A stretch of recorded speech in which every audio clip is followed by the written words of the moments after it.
Cervical spondylosis कहानी घर घर की। ऐसा कोई घर नहीं है, ऐसा कोई देश नहीं है जहाँ पे ये प्रॉब्लम लोगों को नहीं हो रहा है। आज के सिनेरियो में ये प्रॉब्लम बहुत ही कम एज में बॉडी में इंटर हो रहा है, जो पहले ऐसा नहीं था। आज 30 के एज, 35, 33 के एज में ये बॉडी में इंटर हो जाता है और इसके सिम्टम भी दिखने शुरू हो जाते हैं। ऐसा क्यों है, इसके बारे में हम आपको आगे बताएंगे।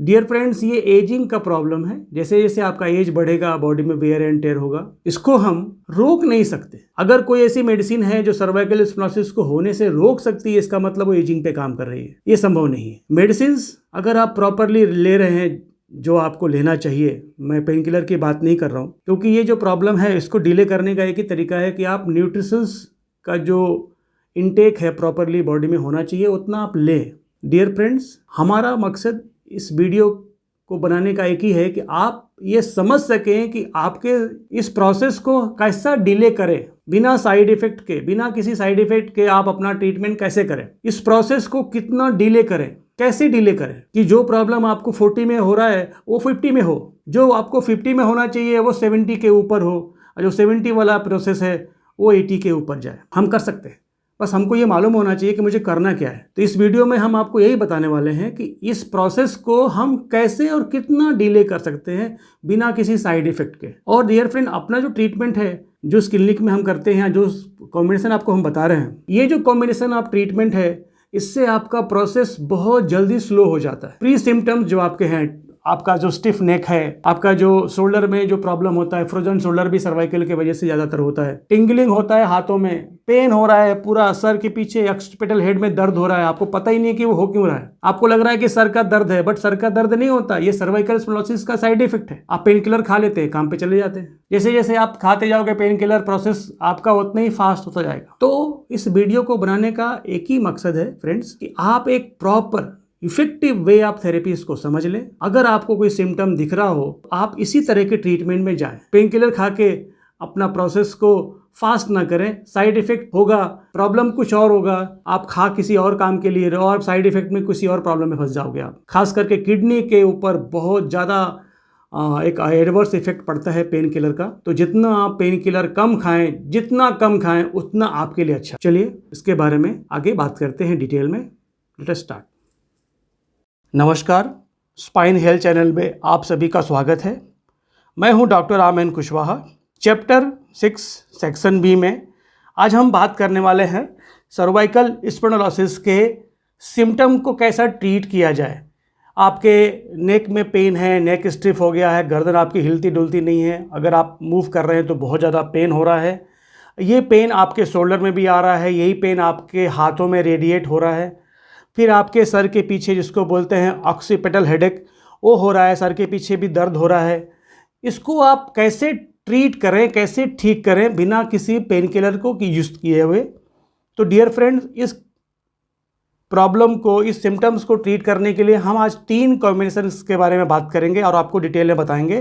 पहला है मायोफेशियल डीप टिश्यू रिलीज, दूसरा है एक्यूपंक्चर और कपिंग थेरेपी। ये 3 का जब आप कॉम्बिनेशन करते हैं तो आपको इस सिम्टम में तुरंत 50% से भी ज़्यादा आपको विद इन 10-15 मिनट्स में आपको रिलीफ मिल जाता है। तो डियर फ्रेंड्स, आइए हम देखते हैं कि ये मायोफेशियल डीप टिश्यू रिलीज करते कैसे हैं, होता कैसा है, एक्यूपंक्चर कैसा होता है और कपिंग थेरेपी कैसा होता है। देखो फ्रेंड, ये एक डेमो है। आप ऑयल अप्लाई करते हैं, ऑयल अप्लाई करके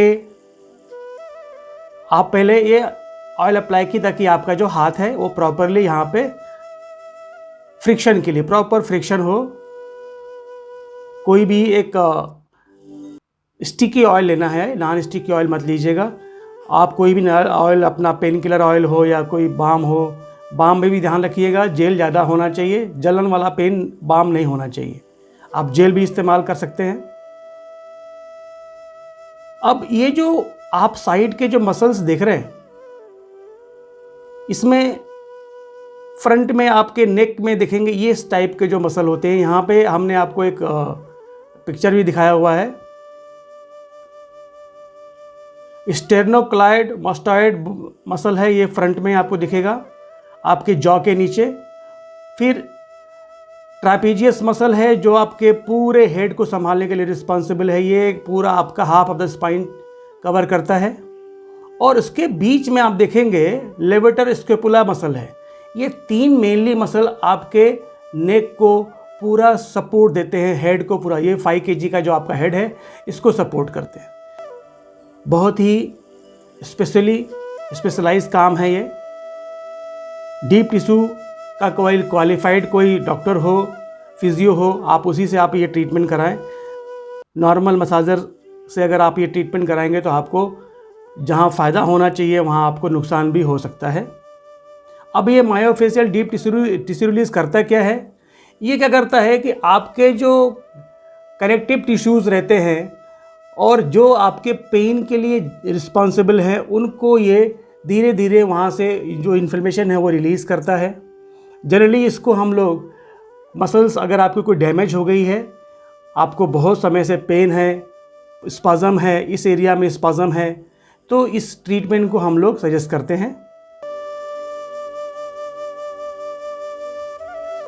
और कुछ स्टडी में बताया गया है कि ये anxiety, fibromyalgia, headache, immune related stress, आपका जो एनीमिया है, आपको नींद नहीं आती है कभी का। अब देखिए, अब वहाँ पे कपिंग करना है आपको, cupping therapy. Myofascial deep tissue release के बाद अब कपिंग।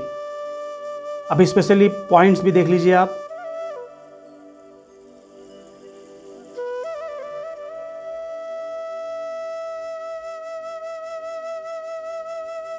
आपको कभी भी कपिंग करना है तो पुलिंग पे ध्यान रखना है कि पेशेंट को कितना पुल लग रहा है, ज़्यादा नहीं खींचना है आपको।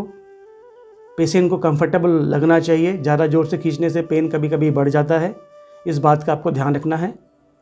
कपिंग को आप यहाँ पे फिक्स करने के बाद minimum 3 minutes, 5 minutes, 7 minutes and 10 minutes.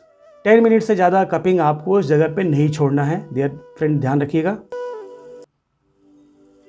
इसके बाद आपको वापस से आपको थोड़ा सा मायोफेशियल डीप टिश्यू रिलीज वापस से करना पड़ेगा थोड़ा, ताकि ये जो नॉट्स बने हैं कपिंग के वो निकल जाएं।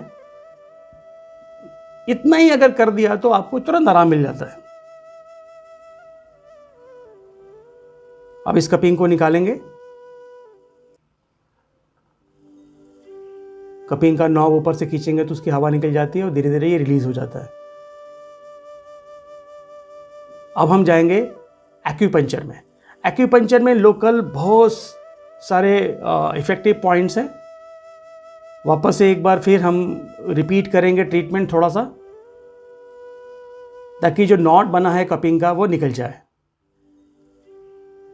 अगर सिर्फ मायोफेशियल डीप टिश्यू रिलीज के बाद अगर आप कपिंग भी कर देते हैं तो पेशेंट को पूरा रिलीफ मिल जाता है। आप एक्यूपंक्चर, कभी कभी पेशेंट एक्यूपंक्चर से डरते हैं, एक्यूपंक्चर नहीं भी करवाना चाहते हैं, तो आप ना करें। आप मायोफेशियल डीप टिश्यू रिलीज करके कपिंग करेंगे तो भी आपका पूरा आपको इफेक्ट मिलेगा। थोड़ा सा देखिए, नेक को मैं थोड़ा मैनिपुलेट कर रहा हूँ, जिसका कारियोथेरेपी। 1 उस तरफ एंड 2 दूस तरफ, कटक करके आवाज़ आती है और नेक तुरंत फ्री हो जाता है। ये आपका ट्रापेजियस मसल्स को हम रिलीज कर रहे हैं। ये ट्रापेजियस यहाँ से लेके ये पूरा शोल्डर को लेके पूरा स्पाइन को कवर करती है। ऐसे ट्रापेजियस ट्रायंगल शेप पे मसल रहती है, ये आपका ट्रापेजियस मसल है।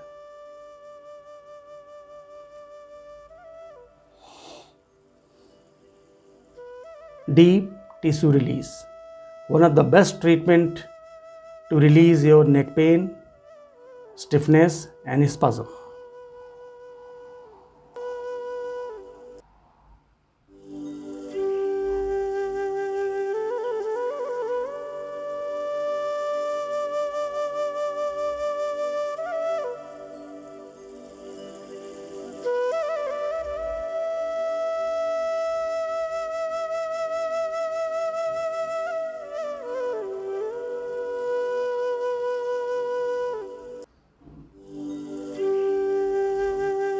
ये है मसल्स रोलिंग बोलते हैं इसको।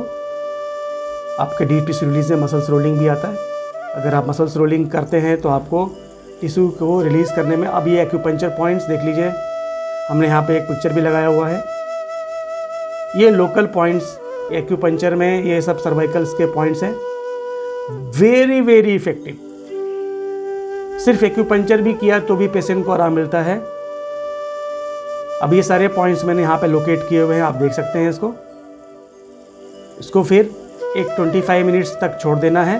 और एडिशनल पॉइंट आपको लेना है LI4 और LI10, ये मैजिकल पॉइंट है। 2 पॉइंट भी आपने सिर्फ लगा दिया तो भी आपके सर्वाइकल को काफ़ी हद तक रिलैक्स मिल जाता है friends. Special thanks to mister N Rajagopal, जिन्होंने मुझे इस वीडियो को अपलोड करने के लिए परमिट किया। डियर फ्रेंड्स, अगर ये वीडियो आपको अच्छा लगा हो तो अपने फ्रेंड्स में शेयर करें, चैनल को सब्सक्राइब करें और लाइक करने का बटन दबाना ना भूलें। Thank you.